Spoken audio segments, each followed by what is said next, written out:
말씀은 이 술 취함 또는 술과 이 분별력에 관한 말씀입니다. 솔로몬은 포도주가 사람을 거만하게 한다라고 시작을 합니다. 거만하다라고 하는 것은 이웃의 조언이나 충고가 필요 없다라고 생각하는 자로 스스로 지혜롭다라고 여기며 배울 필요를 느끼지 못하는 사람을 말합니다. 당시 포도주가 7에서 10%가 알코올로 구성되어 있다고 합니다. 나머지는 물에 섞어서 도수를 낮추어서 마셨다고 합니다. 그 이유는 포도가 귀하기 때문에 이 원액을 마실 수 없는 이유이고, 또 한 가지는 술의 위험성 때문에, 그러니까 빨리 취하는 것 때문에 취함으로 말미암아 일어나는 많은 일들을 막기 위한, 방지하기 위함이라고 합니다. 우리나라도 과거에 비하면 보통 대중들이 많이 애용하는 이 술 같은 경우요, 소주 같은 경우도 과거에 비하면 이 알코올 도수가 많이 낮아졌어요. 그래서 흔히 하는 말로 무슨 맛의 술을 먹느냐라고 이야기들을 많이 하는데, 또 한편으로 보면 소주를 만드는 회사의 입장에서는 과연 이게 이득이 되겠느냐, 판매하는 입장에서는 술의 도수를 낮추는 것이 이득이 되겠느냐라고 생각을 했었는데, 오히려 과거보다 도수가 더 셌을 때보다 도수를 약하게 만들었을 때 지금이 훨씬 더 판매량이 늘었다고 합니다. 쉽게 접근할 수 있고, 누구나 술이 약하다, 도수가 약하다는 것 때문에 쉽게 접근할 수 있고, 또 쉽게 접근할 수 있기 때문에 그 소비량이 늘었다라는 거죠. 어쩌면 그것이 더 무서운 점이 아닐까 싶습니다. 술이 약하다는 것 때문에 더 많이 마시게 된다는 거죠. 문제는 그 도수가 세든 도수가 약하든 간에 그 술이라고 하는 것이 가져오는 긍정적인 면보다는 오히려 부정적이고, 그것으로 말미암아 일어나는 많은 일들이 사실은 문제가 더 많습니다.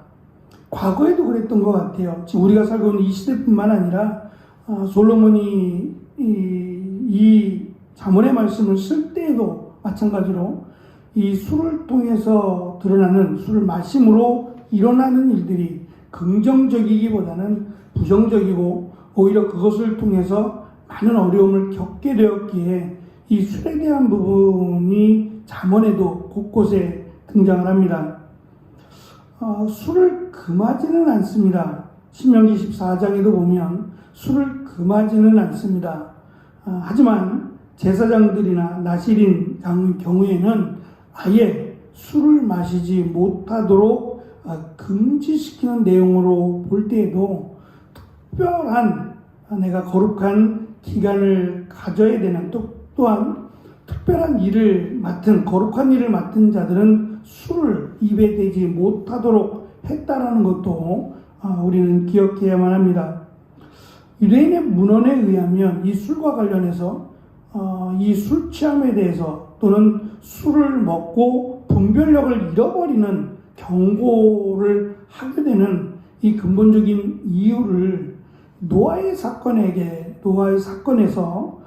유대인 문헌에는 그 이유를 찾더라고요. 창세기 9장에 보면 하나님이 노아의 가족을 구원해 주셨는데, 그 구원받은 후 노아가 어쩌면 그의 인생에 있어서 가장 큰 오류를 범한 것이 이 술 취함 때문에 벌어진 일이었습니다. 그래서 이 술 취함에 대한 경고, 술 취함에 대한 이 뒤에 일어날 일들에 대한 부분을 가지고 이 지혜를 논하는 것이 유대인들에게는 비일비재하게 일어났던 일이었습니다.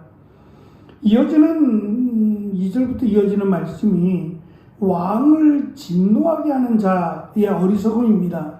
이것이 술 취함과 관련이 되어 있다면 이 역시도 왕을 함부로 대하게 되는, 그러니까 술을 먹고 그 술 먹은 것으로 인한 결과가 어떠하겠는가. 자신의 상관에게 분별력이 없이 말함으로 그에게 다가오는 위험 또는 그 결과가 참혹하다라는 것은 우리가 경험해 보지 않아도 충분히 납득이 됩니다. 하물며 왕이라고 하는 절대 권력을 가진 그 왕에게 함부로 하거나 왕을 무시하거나 왕의 기분을 상하게 한다면 그의 삶은 마지막일 수도 있는 거죠. 솔로몬이 중요하게 여기는, 그러니까 술을 먹지 마라 또는 이 분별력을 잃지 말라라고 하는 강조를 하게 되는 가장 중요한 이유는 다툼을 피하라고 하는 내용으로 연결을 시킵니다. 4절에 심지 않으면 거둘 것이 없다라고 하는 이 말도 다툼과 연관이 있다면 그것 또한 분별력을 잃는 것과 또는 게으른 것과도 관련이 있어요. 그러니까 어리석게 또는 미련하게 게으르게 살아가는 것은 다툼을 피할 수 없는, 다투게 되는 중요한 이유가 된다는 겁니다. 특별히 5절부터 지혜로운 사람을 예로 들어 설명을 하면서 지혜로운 사람은 숨겨진 모략을 찾아내고 온전하게 행함으로 후손에게 복이 있게 하며 심판하는 왕이 옳게 판단하도록 돕는다라고 설명을 합니다. 결국은 술을 절제하는 것이 근본적인 치료책이 아닙니다. 다툼을 피하거나 분별력을 갖게 되는 것은 술을 적게 먹는다고 또는 술을 마시지 않는다고 해결될 일은 아닙니다. 술을 적게 마시거나 술을 마시지 않으므로 또 다툼을 피할 수는 있습니다. 그렇더라도 그것이 우리를 지혜롭게 만들지는 못합니다. 그래서 결국 솔로몬이 하고자 하는 말은 술을 적게 마시라거나 또는 술을 마시지 말라라고 하는 부분은 아닙니다. 그것보다는 오히려 지혜로운 자에게서 어떻게 하면 분별력이 있게 또는 어떻게 하면 다툼을 피하며 살아가는지를 배우라는 겁니다. 지혜로운 자의 말 그리고 지혜로운 자의 행동은 앞에서부터 쭉 설명해 온 것처럼 다른 사람에게 원만하게 다른 사람을 다툼을 피하고 다른 사람과 원만하게 생활할 뿐만 아니라 다른 사람을 귀하게 여긴다는 겁니다.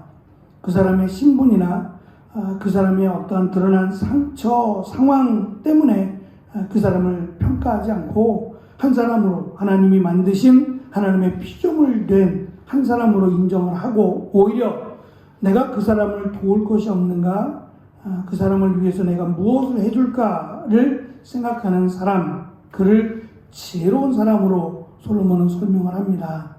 솔로몬이 인생을 어느 정도 살고 나서 겪은 삶의 지혜이기 때문에 더 소중한 것 같습니다. 우리가 믿음이 자라고 또 하나님을 믿으면서 더욱 우리가 관심을 가져야 될 것 가운데 하나가 바울이 강조하고 있는 믿음의 덕을 세우라고 하는 이런 부분들, 바울이나 베드로나 이렇게 이 복음으로 인해서 많은 고난과 어려움을 겪으며 교회를 세워나갔던 그런 믿음의 선진들의 가르침을 우리가 한번 생각해 보면서 믿음의 덕을 세우는 일에 조금 더 힘을 쓰는 것이 솔로몬이 강조하는 지혜로운 삶이라고 하는 것을 우리가 기억하고 믿음의 덕을 세워가는 귀한 또 하루의 삶이 되어지시기를 축원합니다. 기도하겠습니다.